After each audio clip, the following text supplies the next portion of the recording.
ሰማዕቱ በየበረሃው ውስጥ ስለተሰደዱት ፍቅርህን መዘምራን ይልማ ኃይሉ እንኳን ወደ ሆህተ ሰማይ መጥምቀ መለኮት ቅዱስ ዮሐንስ ወቅድስት አርሴማ የኢትዮጵያ ኦርቶዶክስ ተዋሕዶ አንድነት ገዳም በደህና መጡ።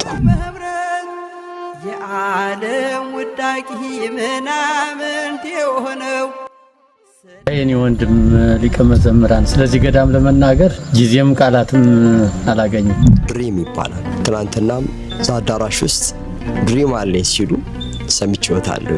ምንድነው ህልሞ?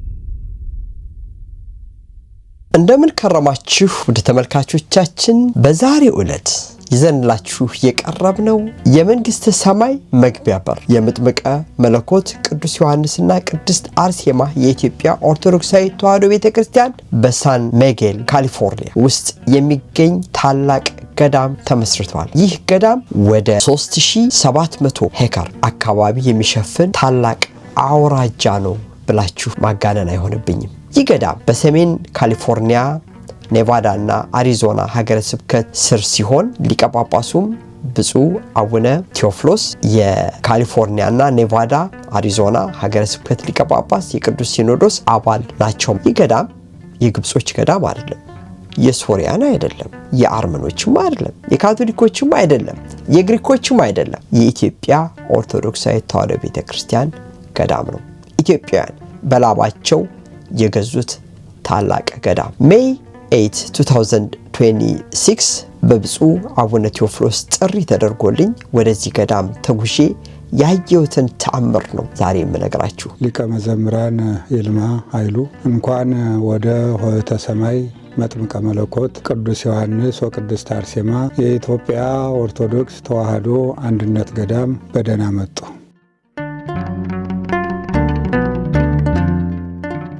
የዚህ ገዳም አመሰራረት እንግዲህ ከዚህ ገዳም በፊት በስፋት መጠነኛ ስፋት ያለው ቦታ 75 ኤከርስ ያለው አንድ ቤት ያለበት ከዚህ አሁን ካለንበት ከትልቁ ገዳም የ50 ማይልስ ርቀት ላይ ገዝተን ለአንድ ዓመት አካባቢ እዚያ ቆይተን ነበረ።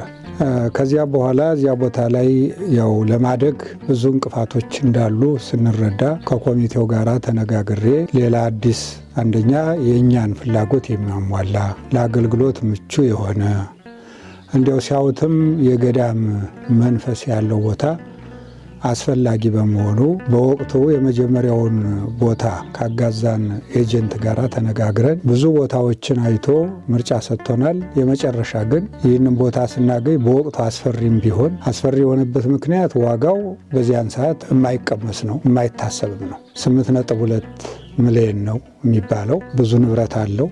ወደ 4 ቤቶች አሉ። አሁን ቤተ ክርስቲያን ያደረግነው አዳራሽ አለ፣ እንደ ወርክሾፕም ያገለግላል።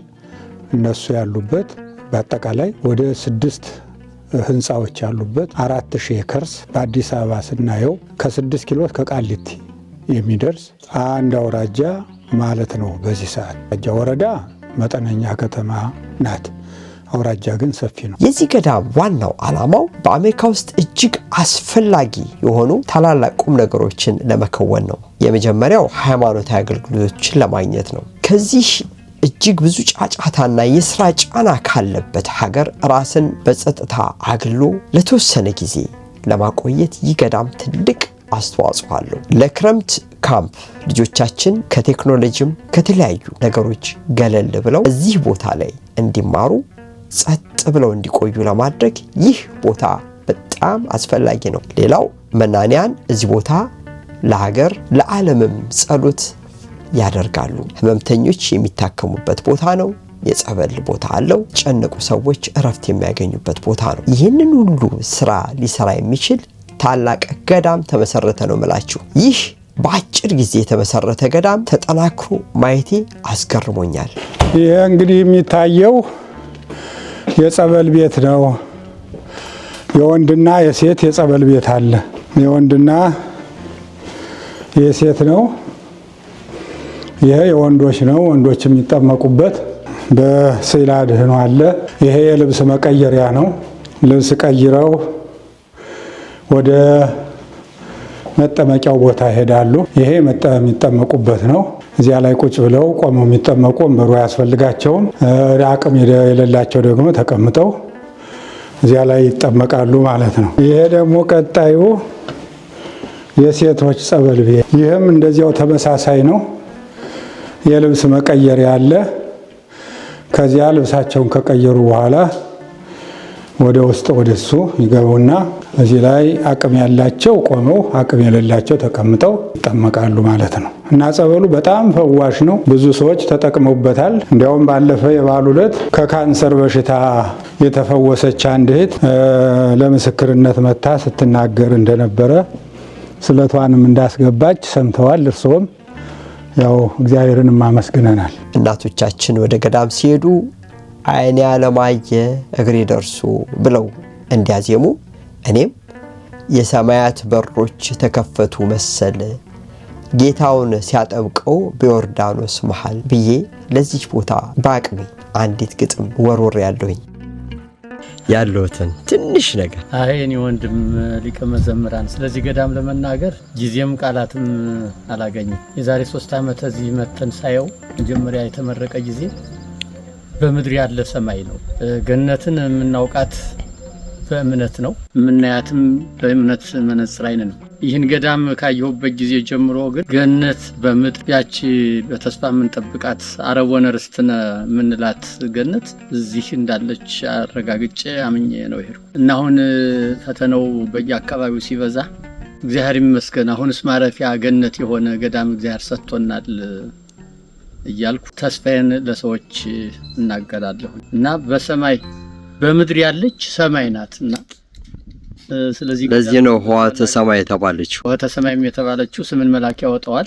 ለዚህ ነው ወደ ላይ ቀና ብትል የምታየው አሻራ ሰማይ ነው። ወደ ምስራቅም ብታይ ሰማይ ነው። ወደ ሰሜን ወደ ደቡብ በአራቱ አቅጣጫ ብታይ የምታየው ሰማይ ነው።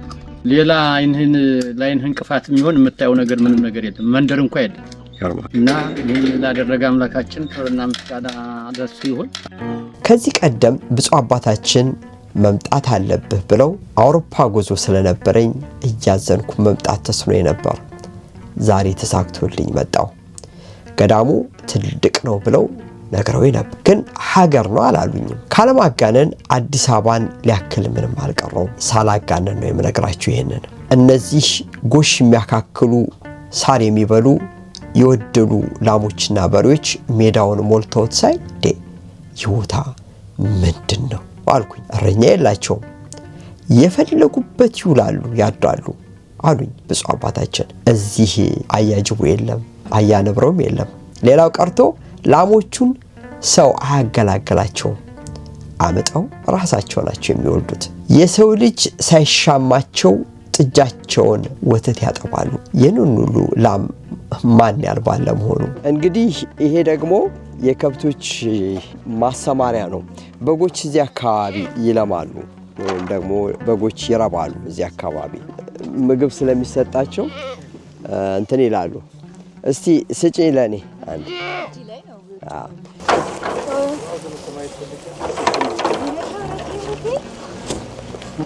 መለጨቀችኝ።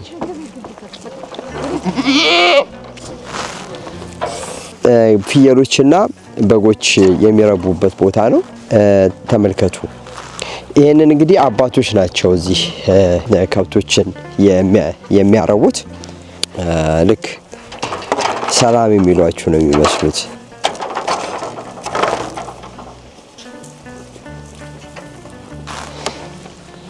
ያው ምግባቸው ይሄ ነው መኗቸው። በብፁዕ አባታችን አቡነ ቴዎፍሎስ የተመሰረተው ይህ የአንድነት ገዳም ተቋሞችን ለመጀመር እየተንደረደረ ነው። ዛሬ የማሳያችሁ የገዳሙን አጠቃላይ ገጽታና የሥራ ክንውን ነው። በነገራችን ላይ እነዚህ ይታጠናሉ፣ ለማጥመቂያነት ይዘጋጃሉ ማለት ነው። እና አንዳንድ ጊዜ ያው ለጸሎት ደግሞ ምእመናን እዚህ ያድራሉ። ለጸሎት የተዘጋጀ ነው። እንደገናም ለማጥመቂያም ደግሞ የተዘጋጀ ነው ማለት ነው።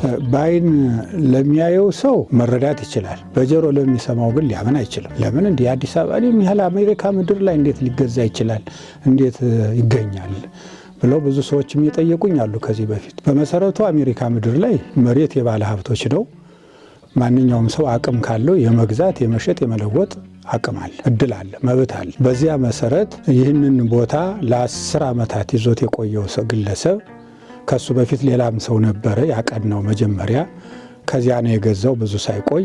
በአጠቃላይ እንግዲህ ወደ 20 ዓመት አስቆጥሯል ይሄ ቤት ከተሰራ። እኛ የገዛ ነው ግን ከሁለተኛው ባለቤት ነው እና እሱ በጣም ሀብት ያለው በአሜሪካ ስቴቶች በተለያዩ ቦታዎች ብዙ እንደዚህ ስፋት ያላቸው ቦታዎች ያለው ሰው ስለሆነ ይህንን ሽጦ ወደ አሪዞና ነው ሄደ። አሪዞናም በተመሳሳይ ሁኔታ ሰፊ ቦታ አለው እና የቦታ ሽያጭ ላይ ሲውል ኤጀንታችን አንደኛ በዛፍ የተከበበ ያቀማመጡ ውበት ገዳም እውነት ገዳም የሆነ በአካባቢ ሰፈር የሌለበት መንገድ ደግሞ እንደ ልብ ያለበት ለጎብኚዎች አስቸጋሪ ያልሆነ አንዳንድ ቦታዎች ሲገኙ ስፋት ያላቸው ሊገኙ ይችላሉ። እንደዚህም ባይሆኑ መንገድ ለመስራት ከባድ ነው። መንገድ የላቸው ወይ ውሃ የላቸው። ይሄ ግን አንደኛ መንገድ አለው። እንኳን አይደለም ከውጭ ከግቢ ውጭ ቅርና ከግቢ ውስጥ ያሉት መንገዶች በደንብ የተሰሩ ናቸው። ቤቶች በጣም በጥንታዊ ማቴሪያል የተሰሩ የማይገኙ ቤቶች ናቸው ያሉ።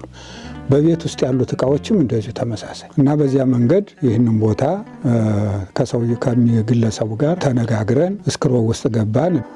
ለመግዛት ተደራደርን። እግዚአብሔር ረድቶን ገንዘቡ ብዙም ቢሆን በወቅቱ የተወሰነ ሰው አይደለም። በዓለም ላይ ያሉ ኢትዮጵያውያን ኤርትራውያንም እንደገና በሚገርም ሁኔታ ፕሮቴስታንቶችና እስላሞችም ገንዘብ አዋጥተዋል በወቅቱ።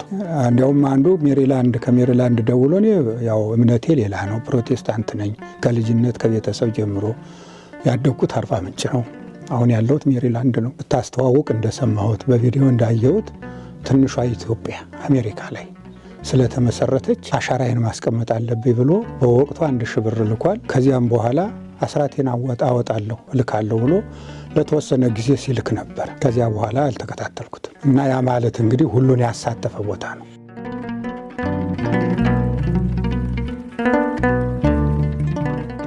እንደሚታወቀው ብፁዕ አባታችን ማንኛውንም መልካም ሀሳብ ለመቀበል ዝግጁ፣ አዳማጭ፣ ህልሞችን ወደ እቅድ ለመለወጥ የተዘጋጁ ናቸው። በልጅነት መንፈስ የኔን ሀሳብ እንኳን ልብ ብለው ይሰሙኝ ነበር።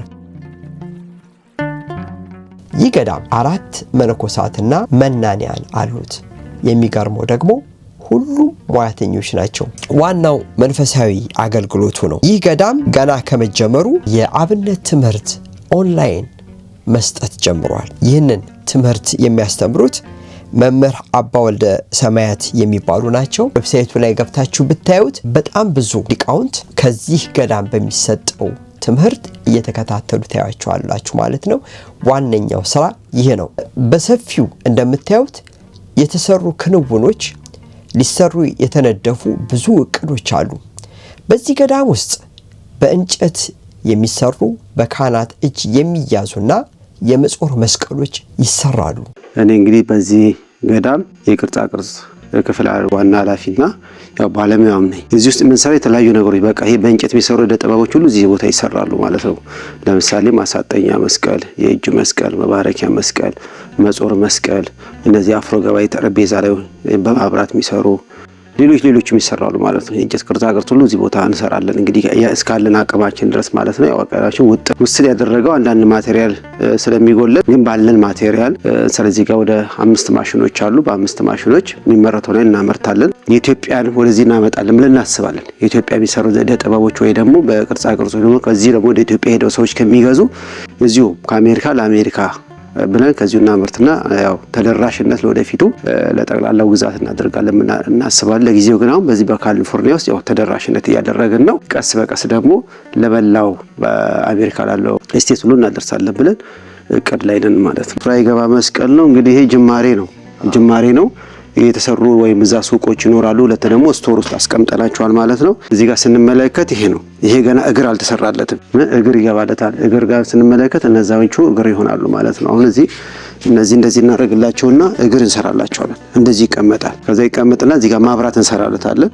እግር እናደርግለታለን። ይሄ ጠረጴዛ ላይ ወይም ቢፌ ላይ የሚቀመጡ ማብራቶች ናቸው እነዚህ ማለት ነው። ስንመለከት ያው ዲዛይን ብቻ ነው እዚህ የምንመለከታቸው። ይሄ ዲዛይን ነው የምንመለከተው። እዚህ ጋርም ስንመለከት ዲዛይኖች ናቸው አሁን እዚህ ያሉት።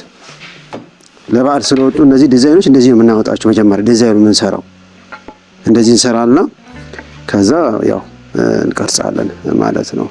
እንግዲህ ያው መኪናው ሁሉ እዚህ ይጠገናል። በጣም የሚያስገርመው ጋራዡ ይህን ይመስላል። በጣም ብዙ ነገሮች ናቸው የሚሰሩት። በዚህ ገዳም ልብሰ ተክህኖ እንደሚሰራ ታውቃላችሁ? የአባቶች በዘወትር የሚለብሱት ልብሰ ተክህኖ እና እንዲሁም በቅዳሴ በስርዓተ ቅዳሴ የሚለብሱት ልብሰ ተክህኖ እዚህ ቤተክርስቲያን ውስጥ ይሰራል ወይም ይሰፋል። ከሁሉም በላይ ያስገረመኝ ግን የወይን እርሻው ነው። በገዳሙ እቅድ መሰረት አካባቢው ለወይን ምርት ተስማሚ መሆኑንና አለመሆኑን ለማረጋገጥ ለሙከራ ወይን ተተክሎ ነበር። አሁን ወይኑ አድጎ በሰፊው ሊመረት ስራ ሊጀመር ነው። ቅድም ይሄ 2 ኤከርስ ነው ወይኑ የተቀመጠበት ገና 1 ዓመቱ ነው።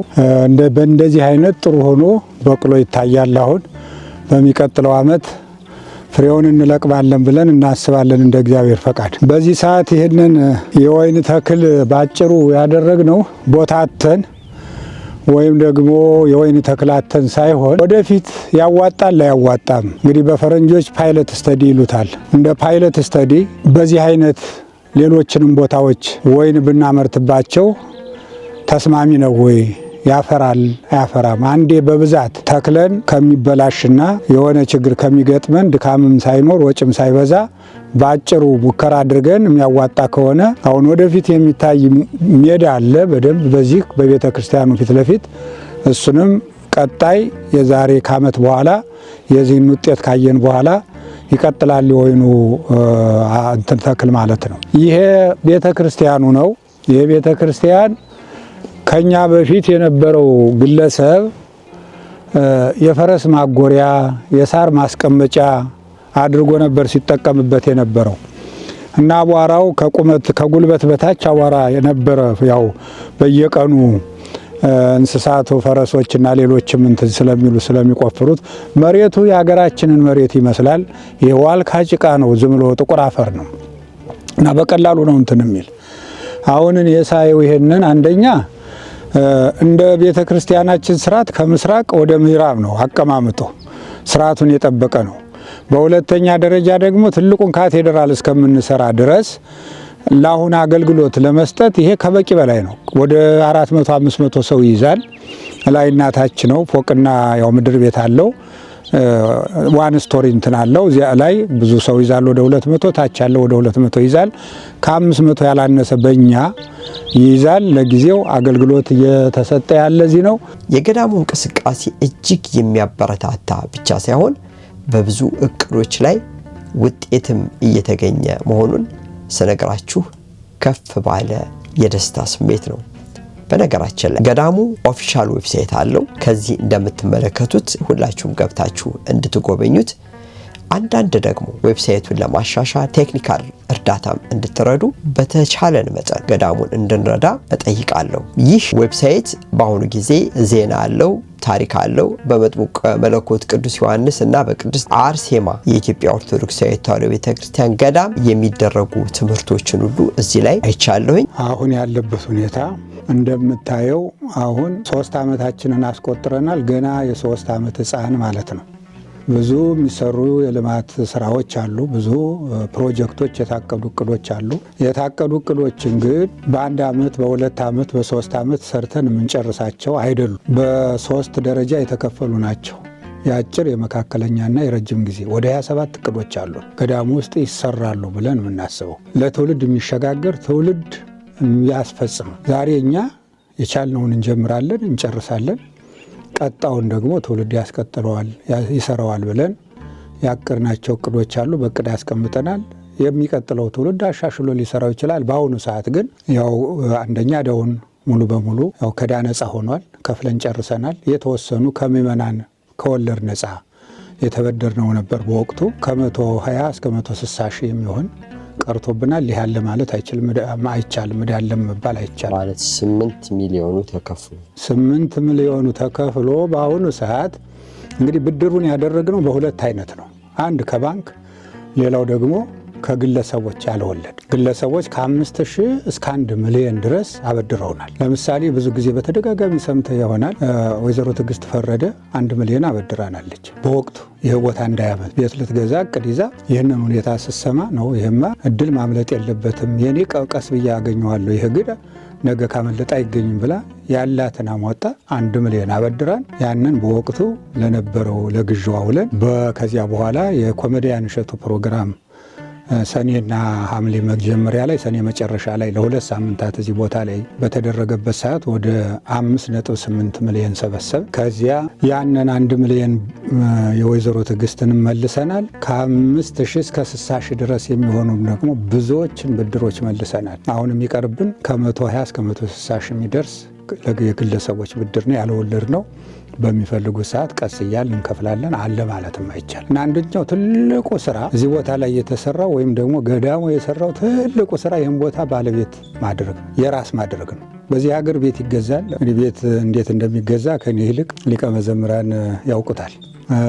2 ወር 3 ወር መክፈል ካልቻለ አንድ ግለሰብ የእሱ አይደለም፣ ከዚያ በኋላ ይታሸጋል። በተመሳሳይ ሁኔታ አብያተ ክርስቲያናቱም ይህ ገዳም እንደዚያ ነው። በወቅቱ 50,000 ነበር የምንከፍለው። ሞርጌጁም ዩቲሊቲውም ተደማምሮ ያ ቢቀጥል ለዓመት አንችልም ነበር። መቀጠል ስለማንችል ከ2 ከ3 ክፍያ በኋላ ካቆም 2 ጊዜ 3 ጊዜ መክፈል ካልቻለ ባለቤቱ ባንክ ስለሆነ ያሽገዋል፣ ይወስደው ነበር። ያ እንዳይሆን ተሯሩጠን በ6 ወራት ውስጥ በተገዛ በ6 ወራት ውስጥ $8 ሚሊዮን ተከፍሎ አልቋል ማለት ነው። የሚያስገርም ነው መቼስ ይሄ በኢትዮጵያ ኦርቶዶክስ ተዋሕዶ ቤተክርስቲያን ከፍተኛ ገንዘብ ተከፍሎ የተገዛ ርስት ነው። በነገራችን ላይ በዓለም ላይ እስራኤሎችን ጨምሮ ሁሉም ሕዝብ ርስትን ለማስቀረት ይጣጣራል። ኢትዮጵያውያን በውጭው ዓለም እንግዲህ ይህንን የሚያክል ርስት አለን ማለት በጣም ትልቅ ነገር ነው። በዚህ አጋጣሚ ወይዘሮ ትዕግስት ፈረደን ጨምሮ ሌሎቹን ያዋጡትን ሰዎች እርስዎ እንደው አንድ ምርቃት ለሁሉም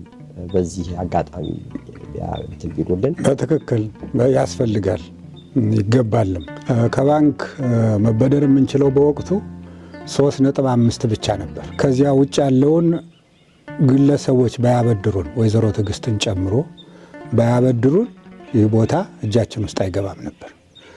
ግን እግዚአብሔር ይመስገን አንደኛ የእግዚአብሔር እጅ ያለበት ቦታ ነው። የእግዚአብሔር ፈቃድ ያለበት ነው፣ የሰው አይደለም። ሲገኝም ስራውን ስንጀምርም አሁን እስካለንበት ሰዓት ድረስ እንደ ሰው ፍላጎትና ፈቃድ እየተሰራ አይደለም ያለ፣ በእግዚአብሔር ፈቃድ እየተሰራ ነው እና እነዚያ በወቅቱ ያበደሩን ቀሪውን ወደ $2 ሚሊዮን ተበድረናል። 1 ሚሊዮኑ ቅድም ያልኩት ነው። ከዚያ ውጭ ደግሞ ከ5,000 እስከ 60,000 ድረስ ከግለሰቦች ተበድረናል። ያንን ብድር እንግዲህ የምንችለውን ከፍለን ጥቂት ነው የቀረ። እነሱ ባይተባበሩ አምነው ባይሰጡ እንግዲህ የገዳ ቋሚ የገቢ ምንጭ የለው፣ ቢከስር እነሱም ይከስራሉ። እያወቁ ነው ያበደሩን። ለእግዚአብሔር ሰጥተናል፣ ለእኛ ካለው ይመለሳል፣ ካላለው ደግሞ የሰጠነው ለእግዚአብሔር ነው፣ እግዚአብሔር ይሰጠናል ብለው አምነው ነው የሰጡ። አምነው ስለሰጡን እኛም በእምነት ያን የተቀበልነውን በእምነት ለመመለስ ጥረት አድርገናል። ሆኖም ግን አምነው በመስጠታቸው ይሄ ቦታ እንዲገዛ በማድረጋቸው ከልብ አንደኛ በገዳማችን በሆተ ሰማይ መጥምቀ መለኮት ቅዱስ ዮሐንስ ወቅድስት አርሴማ ገዳም ስም፣ ሁለተኛ በኢትዮጵያ ኦርቶዶክስ ተዋሕዶ ቤተክርስቲያን ስም ከልብ አመሰግናለሁ። ገዳሙ ጋር ለመምጣት በምትፈልጉበት ጊዜ በዚህ አድራሻ ወደዚህ ገዳም መምጣት ትችላላችሁ። ከዚህ ሁሉ በላይ ደግሞ ገዳሙን ለመርዳት አንደኛ በሙያ፣ ሁለተኛ ይህን ገዳም በገንዘብ ልትረዱ ከፈለጋችሁ አንደኛ በስልክ ቁጥር በዚህ አሁን በምታዩት ስልክ ቁጥር መደወል ትችላላችሁ። ሁለተኛ በዚህ አካውንት ደግሞ የእያንዳንዳችሁን አስተዋጽኦ አስገቡ ትችላላችሁ። እነዚህ የሚታዩት ፊት ለፊት 3 በሮች አሉ። አንደኛው ይሄ እንደ አዳራሽ የመመገቢያ ክፍል ነው። ሁለቱ የሚታዩት ውስጣቸው 4 ክፍል ቢያንስ ከ6 እስከ 8 ሰው የሚያስተኛ ቦታ አለ። ሴቶች አንደኛ መንዳት እንዳይቸገሩ ሩቅ ስለሆነ ማረፊያ ቤቱ፣ በሁለተኛ ደረጃ ለጸሎትም ለምንም ይመቻል ብለን የተሰሩ ናቸው። በዘመናዊ መንገድ ተሰርተው ኤሲ አለ፣ ማሞቂያ አለ፣ ጣውላ ነው። ሁሉም ነገር በደንብ በተመቸ ሁኔታ ተዘጋጅቶ የምናስተናግድበት ነው። እዚህ መሻወር አለ፣ 2 የሴት የወንድ፣ እንደገና ደግሞ ሽንት ቤት 3 የሴቶች 3 የወንዶች የመጸዳጃ ክፍል አለ እዚህ። ይኸው እንግዲህ በጣም የሚያስደንቀው እዚህ ጋዝ ስቴሽን አለ። ይሄ የብፁዕ አባታችን ጋዝ ስቴሽን ነው ማለት የገዳሙ ማለት ነው። እና የሚያስገርመው እዚህ ጋዝ አለ፣ ይቀዳል። ከዚህ ገዳሙ ለሚፈልገው ሰርቪስ ሁሉ እንዲህ ነው የሚያደርገውና ሊቀ መዘምራን እንግዲህ ይሄ ከመካከል ላይ ወተን ትንሽ ግራና ቀኝ አራቱን አቅጣጫ የሚያሳይ ቦታ ነው። ይሄ ወደዚያ የሚታየው ወዲያ መጨረሻ ያተራራው ጠቅላላ ይሄ ከዚያ ከተራራው ጀምሮ ወደ ታች የሚታየው እንዳለ ሆኖ የገዳሙ ንብረት ነው። ቤቶች እዚህ ይታያሉ። ትልቁ አዳራሽ፣ ቤተክርስቲያኑ፣ ሌሎችም ቤቶች መሀል ላይ ቁጭ ቁጭ ብለው ይታያሉ። ከዚያ ውጭ ግን ሌላ ብዙ ስራ የለም። ገና ጫካ ነው። ጠቅላላ ጫካው ከተራራው መለስ ሆህተ ሰማይ መጥምቀ መለኮት ቅዱስ ዮሐንስ ወቅድስት አርሴማ ገዳም መሬት ነው። በዚህ በኩል የሚታየው ተራራ ነው። ከተራራው ትንሽ ዝቅ ይላል፣ ብዙ አይደለም። ያን ይዞ ቀጥታ ይሄድና መጨረሻ ላይ እዚያ ማዶ የሚታየው የአይን ማረፊያ የመጨረሻው ተራራ ከደመናው ስር የሚታየው ነው። በዚህ በኩል ይሄ ውስጥ ለውስጥ ቢሄዱት አንድ ቀን አያልቅም። ያንን ይዞ ከዚያ ከተራራው ይዞ እንደዚህ ይመጣል። ይሄ የሚታየው ተራራ እንዳለ ያልፋል። ወደዚያ ደግሞ በጣም ይሄን ያህል ስፋት ያለው ውስጥ ለውስጥ ብዙ ስራ የሚያሰራ የውሃ ጉድጓድ ወደ 9 ጉድጓድ የውሃ ጉድጓዶች አሉ። የውሃ ችግርም የለበትም። መንገድ ደህና ነው። ያው በኮንክሪት የተሰራም ባይሆን ለመኪና ለመንቀሳቀስ የሚያስቸግር አይደለም። በጥሩ ሁኔታ ስራ ለማሰራት የሚቻልበት ሁኔታ ላይ ነው ያለ። እንደው በዚህ ሀገር አባባል ድሪም ይባላል። ትናንትናም እዛ አዳራሽ ውስጥ ድሪም አለ ሲሉ ሰምቼዎታለሁ። ምንድነው ህልሞ?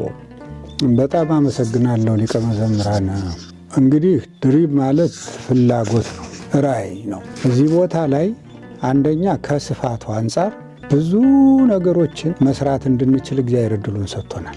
የመጀመሪያው ድሪም የኔ ራዕይ እዚህ በአሜሪካ ያሉ ወጣት ልጆቻችን በተለያየ ምክንያት ከቤተ ክርስቲያን ርቀዋል። በሚያሳዝን ህይወትም ላይ ይገኛሉ። በምን አይነት አልዘረዝረውም። እዚህ በየቤቱ ችሏል። ወላጅ ያውቀዋል ችግሩ። እንደዚህ ያሉ ልጆችን ቢቻል ሁሉንም ባይሆን እዚህ ቦታ ላይ ሪሃቢሊቴሽን ሴንተር እንከፍታለን ብለናል። አልተውነውም። በወቅቱም እንደ ዋና ዓላማ አድርገን ስናስተዋውቅበት የነበረው ፕሮግራማችን አንዱ ነው። እስካሁን ለምን አልሆነም? 3 ዓመት ሙሉ ለምን ዝም ተባለ? በመንግስት ምክንያት ነው። ፈቃድ ለማግኘት ትንሽ አስቸጋሪ ነው። ተሎ አይፈቅዱም።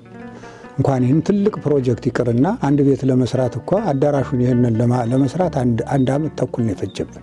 በጣም አስቸጋሪ ስለሆነና አንደኛ ሪሃቢሊቴሽን ሴንተር በማቋቋም በተለያየ ምክንያት የተጎዱ ልጆችን በአልኮሆል ሊሆን ይችላል፣ በድራግ ሊሆን ይችላል፣ በዲፕሬሽን ሊሆን ይችላል። በተለያየ ችግር ውስጥ ያሉ ልጆቻችንን ከእግዚአብሔር ጋር በጸበሉ፣ በምክሩ፣ በመንፈሳዊ አገልግሎቱ እንድንረዳቸው እዚህ ሪሃቢሊቴሽን ሴንተር ማቋቋም። ፕሪቬንቲቭ ኤንድ ዳሜጅ ኮንትሮል የታመሙትን ማዳን ነው። ፕሪቬንቲቭ አክሽን ደግሞ ሌሎች ወደዚያ እንዳይሄዱ ማስተማር ነው። ያ ማስተማር ከሪሃቢሊቴሽን ሴንተሩ በጎን በኩል የምናደርገው የአብነት ትምህርት ቤት አለ።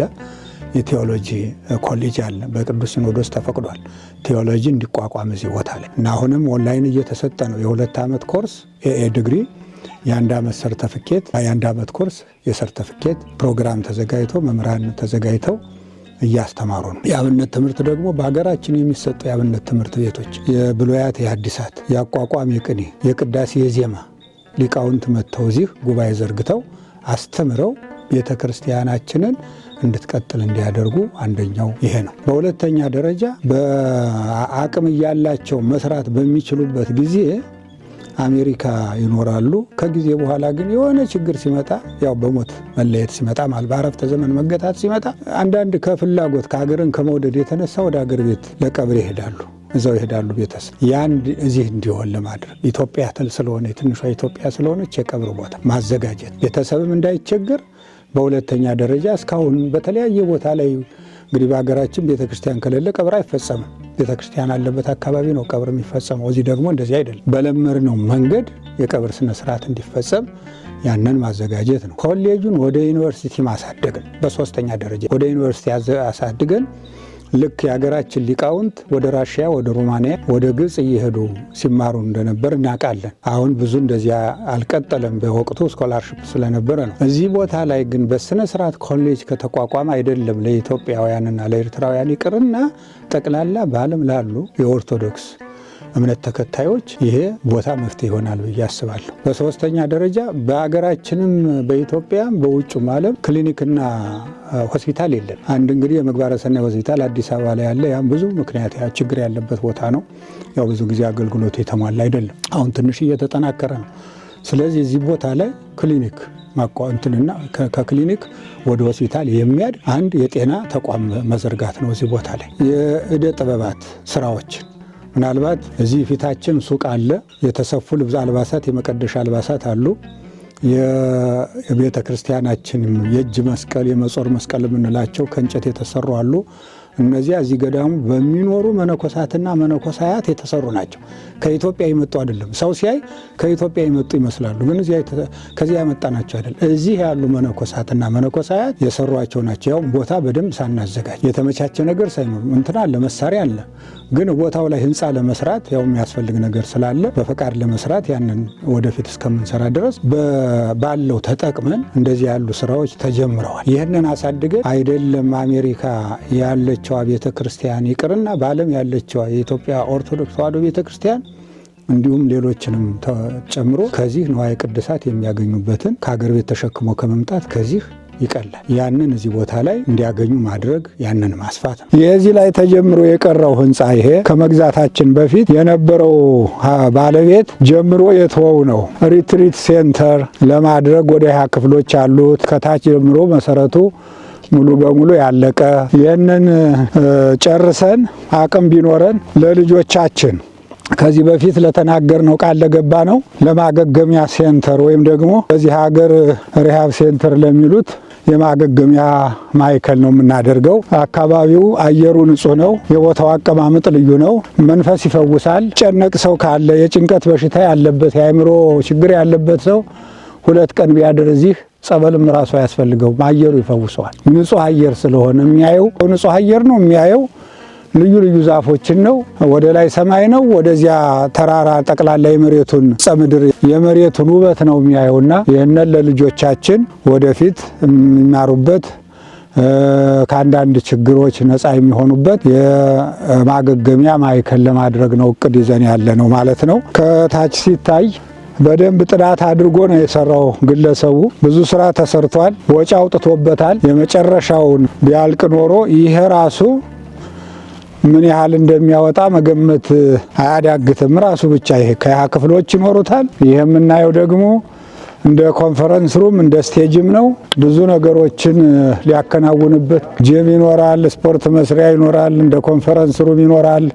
ከዚያ ወደ ላይ ያለው ክፍሎች ደግሞ ወደ 20 ይሆናሉ የታቀደው። ይህን ይመስላል እንግዲህ። ይህን አቅም ካለን ይህንን መጨረስ ብንችል ተሎ ልጆቻችንን በቅርብ ጊዜ እዚህ ቦታ ላይ እንዲያርፉ፣ እንዲማሩ፣ እንዲድኑ፣ እንዲመከሩ ማድረግ እንችላለን።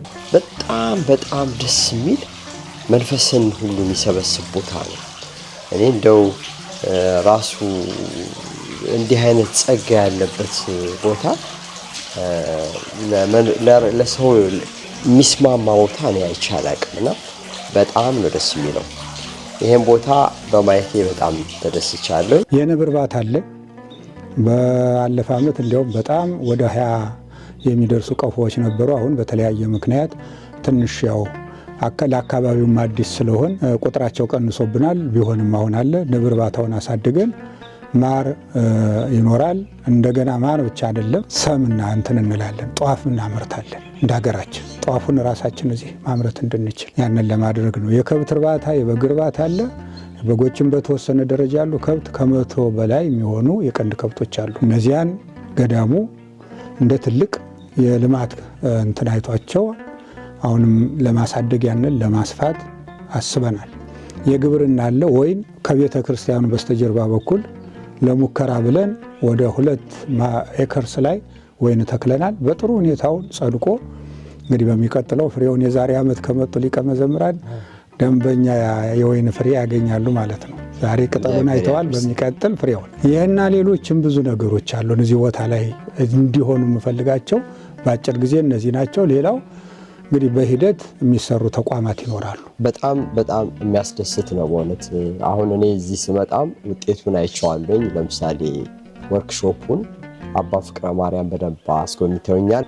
እሳቸውም አባ ፍቅረ ማርያም አንድ ጉዳይ ጠቁመውናል። በሙያ ደረጃ ሊያሰልጥኑ የሚችሉ አንድ ሁለተኛ ደግሞ ማቴሪያሎች በአሜሪካ ውስጥ በጣም ርካሽ ነው። እያንዳንዱ ሰው እንጨት ስራ፣ በብረት ስራ፣ በሌሎቹም እደ ጥበባት እና ስነ ጥበባት ላይ ችሎታ ያላቸው ሰዎች እገዛ እንዲያደርጉ ጥሪ አድርገዋል። በተለይ ደግሞ በርሶ እስቲ ይሄንን ጉዳይ ትክክል ነው እሳቸውም ያቀረቡት ጥያቄ አንተም ሊቀ መዘምራን በዚህ ሰዓት ማንሳት ወርሶ በጣም ትክክል ነው። ለምን ይህ ቦታ በተወሰኑ መነኮሳትና መነኮሳያት ብቻ የሚለማ አይደለም፣ የተወሰነ ሕዝብም የሚጠቀምበት አይደለም። ጠቅላላ የኦርቶዶክስ እምነት ተከታይ የሆኑትና እንዲሁም ደግሞ በኢትዮጵያዊነታቸው ኢትዮጵያውያንና ኢትዮጵያውያት በሙሉ እዚህ ቦታ ላይ ተጠቃሚዎች ይሆናሉ። በምን አንደኛ ቅድም ያልኩት አሁን ከኦርቶዶክስ እምነቱ ውጭ የሆኑ በቀብር ቦታው ላይ ሊሳተፉ ይችላሉ። በሪሃቢሊቴሽን ሴንተሩ ላይ ሊሳተፉ ይችላሉ።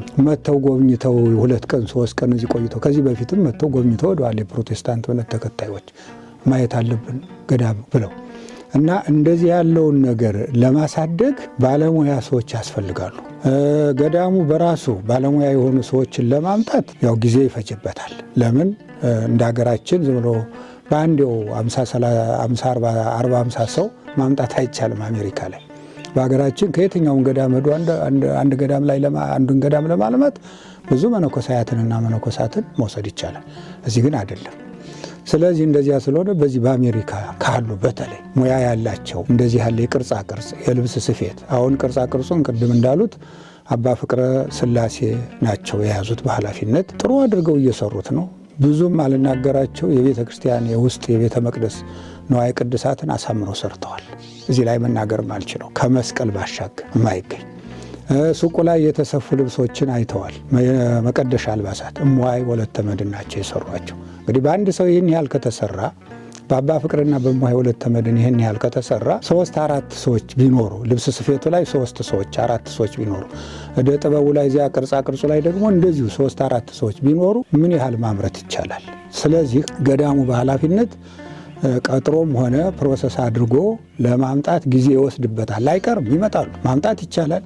አሁን ግን ያለው የአስተዳደር ሁኔታ ትንሽ ከበድ ያለ ስለሆነ በቀላሉ ሰው ማግኘት ስለማይቻል እዚህ ካሉ ግን በዚህ በአሜሪካ በአውሮፓ ያሉ እንደዚህ ፍላጎት ያላቸው የግድ እዚህ መኖር የለባቸው። ለተወሰነ ጊዜ መጥተው ሰርተው አገልግለው ይሄዳሉ። ቅርጻ ቅርጽም ከሆነ በቅርጻ ቅርጹ ዙሪያ ላይ አብረው ረድተው የሚሰራውን ሰርተው ይሄዳሉ። ልብስ ስፌትም ከሆነ ትሬኒንግም ሰጥተው እነሱም ሰርተው ለበረከት ይህ ትልቁ አዳራሽ ትናንት የተመረቀው ለበረከት ብለው በጉልበታቸው የተሰራ ነው። በእውቀታቸው በጉልበታቸው ማቴሪያል ገዳሙ ነው የቻሉ። ሌበር ኮስት እዚህ ሀገር በጣም ውድ ነው። እኔ ለምሳሌ ብፁዕ አባታችን የአይኮኖግራፊን ኮርስ ለእናቶችና ለአባቶች ለመስጠት ቃል ገባለኝ 1 ሳምንት። በጣም እግዚአብሔር ይስጥልን። እንደዚህ ነው ሁሉ እንደዚህ አሁንም ቅርጻ ቅርጽ መስቀል የሚቀርጽ ሽመና ስራ የሚሰራ አልባሳት የሚሰፉ እንደዚህ ላተወሰነ ጊዜ ወርም ይሁን 2 ወር 6 ወርም ይሁን ዓመት መጥተው እዚህ ቆይተው አንደኛ ገዳማዊ ሕይወቱ ደስ ይላል። እዚህ ንጹህ አየር ነው፣ ለመኖር የሚያስቸግር ነገር የለም። በሁለተኛ ደረጃ የራሳቸውን አሻራ ማስቀመጥ ነው። በሶስተኛ ደረጃ ሁላችንም ተባብረን ማልማት ካልቻልን አንድ ሰው ሊያለማው አይችልም። የሁሉም እጅ መኖር አለበት እዚህ ላይና በዚህ አይነት ሁሉም እንዲተባበሩ ጥሬን አስተላልፋለሁ። በገዳሙ የተሰራውን ታላቅ አዳራሽ ያየሁት ይህ አዳራሽ ከከተማ የሚመጡ ምዕመናን በዚህ አዳራሽ ውስጥ ተሰብስበው ቃለ ወንጌል ይሰማሉ። ተማሪዎች እየበዙን በሚሄዱበት ጊዜ እንደ መመገቢያ በህብረት ትምህርት የሚማሩበት ቦታም ይሆናል። በዚህ የገዳም አዳራሽ ውስጥ የሚቀጥለው የውዳዴ የበገና ምሽት ሲካሄድ ታየኝ። ከካሊፎርኒያ አካባቢ ምናልባትም ከመላው አሜሪካ፣ ካናዳ ረጅም ቀጠሮ ይዘን ከረጅም ርቀት የሚመጡ ምዕመናን ካህናት ጢም ብለው ቅዳሜ ጠዋት የጀመርን እሁድ ከቅዳሴ በኋላ የምንፈጽመው የበገናና የመሰንቆ የዝማሬ ድምፅ ዘለሰኛው ተሰማኝ። ለማንኛውም ሁላችሁም ለዚህ ተዘጋጁ። አንዱን የሁዳዴ መርሃ ግብር በዚህ ገዳም ልናደርገው እንችል ይሆናል እግዚአብሔር ከፈቀደ። በአዳራሹ የተሰበሰበ ሕዝብ ብፁዕ አባታችን ስለ ገዳሙ ነባራዊ ሁኔታና ስለ ወደፊቱ እቅድ አጭር ማብራሪያ ከሰጡት በኋላ ወደ ማዕዱ ሄደን ማለት ነው። ብፁዕ አባታችን ስለ ገዳሙ ነባራዊ ሁኔታና ስለ ወደፊቱ እቅድ ብዙ ሰፊ ሐሳቦችን አብራርተዋል። አንደኛ ዘመናዊ ቤተክርስቲያን መገንባት፣ 2 ማገገሚያ ወይም ሪከቨሪ ማዕከል፣ 3 ከሁሉም የተለየና ራሱን የቻለ የጽሞና ቦታ፣ 4 ታላቅ ሁለገብ ዘመናዊ አዳራሽ፣ 5 የወንድ መነኮሳት እና የሴት መነኮሳት ማደሪያ ቦታና የልዩ ልዩ አገልግሎት መስጫ ክፍሎች፣ 6 በዚህ ሀገር የተወለዱ ህፃናትና ወጣቶች የሀገራቸውን ቋንቋ፣ ሃይማኖት፣ ባህልና ታሪክ በሚገባ እንዲያውቁ በማድረግ ቅድስት ቤተክርስቲያንን እንዲረከቡ የሚያደርግ ቋሚ የትምህርት አሰጣጥ ፕሮግራም መዘርጋት፣ 7 ዘመናዊ ዩኒቨርሲቲ፣ 8 የተሟላ አገልግሎት የሚሰጥ ሆስፒታል፣ 9 የጸበል ቦታ፣ 10 በአረፍተ ዘመን የሚገቱ ወገኖቻችን ለዘላለም የሚያርፉበት ደረጃውን የጠበቀ የቀብር ቦታ፣ 11 የካህናት ማሰልጠኛ ኮሌጅ፣ 12 የአብነት ትምህርት ቤት የዜማ፣ የቅኔ፣ የቅዳሴ፣ የአቋቋም፣ የመጽሐፍት ትርጓሜ የሚሰጥበት ትምህርት ቤት ማለት ነው። 13 ሰመር ካምፕ ወይም ታዳጊ ህፃናት ለአጭር ለመካከለኛና ለረጅም ጊዜ የሚማሩበት የሚሰለጥኑበት፣ 14 የበጎ አድራጎት ድርጅት፣ 15 የዕደ ጥበብ የቅርሳ ቅርስ ድርጅት፣ 16 የሽመና ስራ ድርጅት፣ 17 የልብስ ስፌት ድርጅት፣ 18 ቤተ መጻሕፍት ወይም እንደገና ሚዚየም፣ 19 የምርምርና ጥናት ቦታ ማዕከል፣ 20 መንፈሳዊ የጉዞ ወኪል የሕይወተ ሰማይ አንድነት ገዳም መንፈሳዊ የጉዞ ማህበር፣ 21 ለገዳሙና ለአጥቢያ አብያተ ክርስቲያናት ቋሚ የገቢ ምንጭ የወይን ተክል የወይራ ዘይት ልማት፣ የቀንድ ከብቶች የበግና የፍየል የንብ እርባታ፣ 22 ገዳሙ ዘመኑን የዋጀ አገልግሎት እንዲሰጥ ቋሚ የመገናኛ ብዙሃን ሶሻል ሚዲያ ሕይወተ ሰማይ ሚዲያ ይቋቋማል ማለት ነው። 23 የኢትዮጵያ ኦርቶዶክሳዊ ተዋሕዶ ቤተክርስቲያን የምትጠቀምባቸውን መጽሐፍት ማሳተሚያ ድርጅት፣ 24 የበጎ ፈቃድ አገልግሎት የምክርና ልዩ ልዩ ማህበራዊ አገልግሎቶችን የሚሰጥበት ማዕከል፣ 25 የአዳሪ ትምህርት ቤት ናቸው ማለት ነው። በዚህው ግን አንድ መልእክት ማስተላለፍ ፈልጋለሁ።